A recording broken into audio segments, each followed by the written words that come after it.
Les premières photos avaient plus un aspect thérapeutique. C'était la possibilité de me voir différemment que le regard que j'avais de moi face à une glace. Donc petit à petit, c'est devenu une activité annexe, on va dire, que j'aime beaucoup. C'est pas ce qui me permet de vivre principalement, mais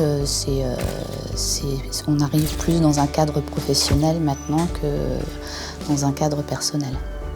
Ces photos, Solveig compte bien s'en servir pour créer son book de comédienne et décrocher peut-être un jour le rôle de sa vie. J'aime bien celle-ci. Ouais, voilà, on est vraiment en train de penser. Ça fait partie des choses que j'aime faire et je me donne le droit aujourd'hui de réaliser des choses que j'aime faire. Voilà.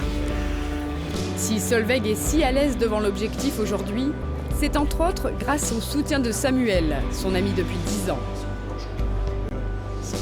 Jamais on tire un trait sur ces drames. Maintenant, elle a appris à vivre avec. Et en apprenant à vivre avec, elle a réussi à se construire et à s'épanouir. À s'épanouir dans sa féminité, dans sa vie de femme. Voilà, elle n'était plus seulement une mère. Elle n'existait pas qu'au travers ce qu'elle apportait aux autres, mais elle a réussi à trouver quelque chose pour elle. Le soir, dès qu'elle le peut, Solveig rejoint Émile, un ami pianiste et écrivain. Avec lui, elle répète un spectacle qu'ils vont présenter en tournée dans toute la Bretagne. Pour ça, il n'y a pas de metteur en scène, toi et moi. Les cochons, ils sont contents, ils sont pas plus cons que méchants. Ce qu'on n'est pas tous en dedans, on remue la queue toujours avant. Ben voyons.